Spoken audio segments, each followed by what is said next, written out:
So now డేస్లలో youth చాలామంది betting యాప్స్లలో ఇన్వెస్ట్మెంట్ చేసి లైక్ సూసైడ్ కూడా చేసుకుంటున్నారు. సో బెట్టింగ్ యాప్స్ అనేది కరెక్ట్ అంటారా మీ పాయింట్ ఆఫ్ వ్యూ యాజ్ ఒక బిజినెస్ మ్యాన్గా? Gambling is always a gambling. So దాన్ని ఒక రెవెన్యూ ఇన్కమ్ లాగా చూసే వాళ్ళకి that it not at all recommended. So అది అంత అడ్వైజబుల్ కూడా కాదు. సో ఇప్పుడు ఈ మధ్య కాలంలో చాలామంది ఈజీ మనీకి అలవాటు అయిపోయారు సార్. ఈజీ మనీ సంపాదించడం ఈజీగానా, లేకపోతే కష్టపడకుండా ఒక రూపాయి కూడా వస్తుందా రాదా చెప్పండి? కష్టపడి సంపాదించడమే చాలా ఈజీ. ఎందుకంటే easy money will be always having చాలా రిస్క్తో కూడుకుంది ఈజీ మనీ అనేది. సో నా అడ్వైజ్ ఏమంటే కష్టపడినా ఈరోజు కాకపోయినా రేపైనా మనకు ఫలితం వస్తుంది. సో ఏదన్నా చిన్నదైనా స్టార్ట్ చేయండి. చాలామంది ఏదైనా చేద్దాం స్టార్టప్ అని మైండ్లో వేసుకుని పేపర్లో రాసుకుని అక్కడే క్యాల్కులేషన్ చేసుకుని అక్కడే ఆగిపోతుంటారు. స్టార్ట్ చేసేది చిన్నదైనా ఈరోజు స్టార్ట్ చేస్తే ఖచ్చితంగా అది గ్రో అవుతుంది. సో మీరు ఈరోజు ఈ పొజిషన్కి రావడానికి ఎన్ని టైప్ ఆఫ్ జాబ్స్ చేశారు మీరు? నేను యాక్చువల్గా ఫస్ట్ నేను ఇంటర్మీడియట్ పాస్ అయిన తర్వాత మా ఇంట్లో వాళ్ళు నన్ను అడిగారు, నువ్వు ఫర్దర్గా ఏమైనా చదువుతావు అంటే అప్పుడే నాకు చదువు మీద ఒక ఇంట్రెస్ట్ కూడా వచ్చింది. అప్పుడే డిప్లొమా జాయిన్ అయ్యి డిప్లొమా పాస్ అయ్యాను. డిప్లొమా సర్టిఫికేట్స్ తీసుకుని నేను బెంగళూరు సిటీలో తిరగని కార్ షోరూమ్ లేదు. నాకు 72% పైన వచ్చింది. నాకు మంచి జాబ్ వస్తుంది, ఏదో ఒక సూపర్వైజర్ కన్నా జాబ్ వస్తుంది అనే ఉద్దేశంతో చాలా షోరూమ్స్ తిరిగాను. ఎక్కడ కూడా నాకు అవకాశం రాలేదు. సో నాకు మళ్ళీ వెనక్కి తిరిగి ఇంటికి పోలేక నేనేం చేశానంటే ఒక చిన్న సర్వీస్ స్టేషన్లో పోయి రిక్వెస్ట్ చేసుకున్నా ఓనర్ని పర్సనల్గా. సో నాది ఏదో ఒక జాబ్ ఇవ్వండి, నేను ఎక్కడే చేసుకుంటానంటే నీ చదువుకైతే ఉద్యోగం ఇవ్వలేను కానీ నీకు ఒక స్టార్టింగ్ ఇక్కడ కార్ వాషింగ్ వర్క్ అయితే ఉంది, నువ్వు ఆ వర్క్ చేస్తానంటే చేయన్నారు. నాకేమంటే ఏ పని చిన్నది కాదు, మనం చేసే పని మంచిగా చేసి ఏదైతే ఏముందనేసి నేను ఓకే అని అది యాక్సెప్ట్ చేసి నాకు ఫస్ట్ శాలరీ వచ్చి 400 రూపీస్ వచ్చింది యాజ్ ఎ కార్ వాషర్గా. సో అలా నాకు ఒక 400 రూపాయలతోటి నా కెరీర్ స్టార్ట్ అయింది. నేను ఒక 3-4 మంత్స్ ఆ జాబ్ చేసిన తర్వాత అనుకోని సందర్భంలో మా నాన్నమ్మ చనిపోయారు. ఊరికి వెళ్ళాల్సి వచ్చింది, ఒక 1 వీక్ ఊర్లో ఉండాల్సి వచ్చింది. అప్పుడు పేపర్లో చూస్తుంటే వాంటెడ్ మార్కెటింగ్ ఎగ్జిక్యూటివ్ అని ఉంది. ఆ 400 నుంచి నేను ఆలోచించా, ఇప్పుడు మా ఫ్యామిలీని చూసుకోవాల్సిన బాధ్యత నాకుందనేసి అప్పుడు నేను ఇంటర్వ్యూకి అటెండ్ అయితే నాకు లైఫ్లో నేను మార్కెటింగ్ జాబ్ చేయకూడదు అనుకున్నా. అలాంటిది లైఫ్ నాకు సర్ప్రైజ్ ఇచ్చింది. ఏంటంటే నువ్వు ఖచ్చితంగా బ్యాగ్ పెట్టుకొని మార్కెటింగ్ చేయాలని. లైఫ్ మీతో ఆడుకుంది. అలా నాకు ఒక పంప్ కంపెనీలో మార్కెటింగ్ జాబ్ వస్తే ఒక 2000 రూపాయల జీతానికి జాయిన్ అయ్యాను.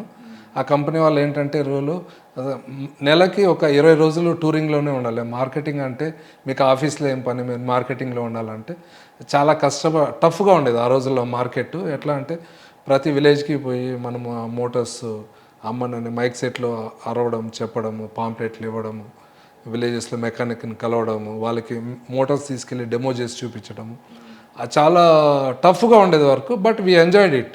సో అలా నా కెరీర్ స్టార్టింగ్ వచ్చి మార్కెటింగ్తో స్టార్ట్ అయింది. ఆ తర్వాత నేను ఒక 4-5 కంపెనీలు చేంజ్ అయ్యా. లాస్ట్కి నాకు హైదరాబాద్ రావాలని ఒక కోరుకునింది. ఒక కంపెనీ వాళ్ళు నాకు హైదరాబాద్లో ఆఫర్ ఇచ్చారు జాబ్. అలా అని నేను ఆర్టీసీ బస్ ఎక్కి అందరిలాగా రియల్గానే ఒక చిన్న బ్యాగ్ తీసుకుని హైదరాబాద్కి వచ్చాను. సో నేను వచ్చేటప్పుడు చాలా సింపుల్గా ఒక నార్మల్ బాయ్ లాగా వచ్చాను. బట్ హైదరాబాద్ నాకు చాలా ఇచ్చింది.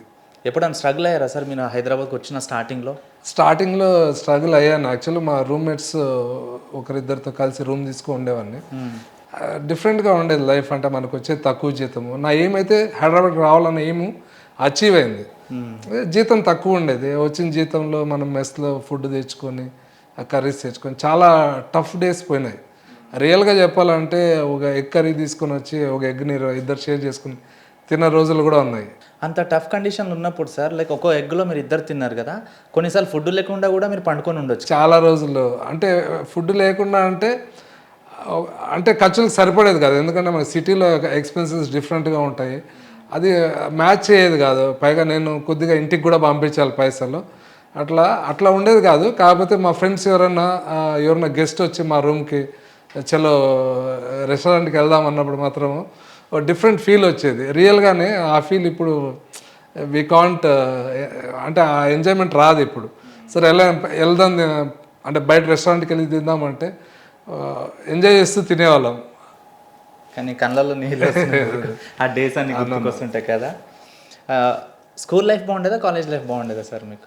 అంటే నాకు అంటే స్కూల్ లైఫ్ అంటే నాకు ఎందుకంటే నేనేం అంత బ్రైట్ స్టూడెంట్ కాదు కాబట్టి నాకు కాలేజ్ లైఫ్ అంటే నేను ఎక్కువ కాలేజీకి అయితే అంటే ఒక 4 ఇయర్సే చదివా కాలేజ్లో. చాలా బాగుంది నా లైఫ్, ఎందుకంటే ఒక ఛాలెంజింగ్గా ఉండింది. మీకు ఇష్టమైన హీరో ఎవరు? మంచి టఫ్ క్వశ్చన్ అడిగారు భయ్య. నాకు పవన్ కళ్యాణ్ గారు అంటే చాలా ఇష్టం. పవన్ కళ్యాణ్ గారు కలిసారా ఎప్పుడైనా? ఇంతవరకు ఈ క్వశ్చన్ నన్ను ఎవరు అడగలేదు. కలిసారా ఎప్పుడైనా? లేదు సార్, కలవలేదు. పవన్ కళ్యాణ్ సార్ ఎందుకు ఇష్టం మీకు? అంటే అంటే కొంచెం ఓపెన్గా ఉంటారని, ఓపెన్గా మాట్లాడతారని. ఓకే, కలవడానికి ట్రై చేస్తారా ఎప్పుడైనా? కలవడానికి ట్రై చేశాను. అంటే అంత సీరియస్గా చేయలేదు, ఎందుకంటే సీరియస్గా చేస్తే ఖచ్చితంగా కలిసేవాడిని. ఓకే, బట్ అంత సీరియస్గా అయితే చేయలేదు. పిఠాపురం ఎమ్మెల్యే గారి తాలూకా కాబట్టి అయ్యో, సో ఎక్కువ సార్లు ఏ సినిమా చూసారు పవన్ కళ్యాణ్ సార్ది? కాలేజ్ కానీ స్కూల్ కానీ బంక్ కొట్టి వెళ్ళారు కదా సినిమాకి?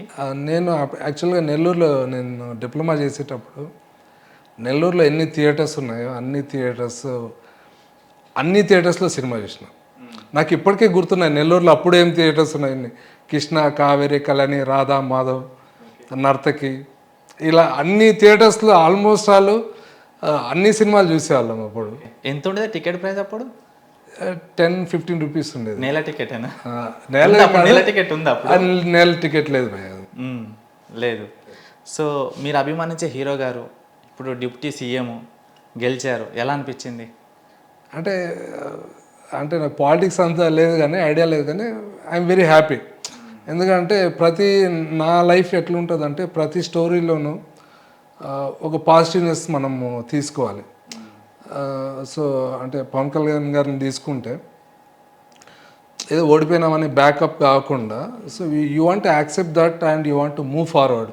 సో అది నాకు బాగా నచ్చింది. ఏంటంటే ఒక వర్క్ని చాలామంది మధ్యలోనే ఆపేస్తూ ఉంటారు ఆ రిజల్ట్ రాకపోతే. దాన్ని అంతు చూద్దామంటారు కదా, సో ఇలాంటివి అంతు చూడడం అంటే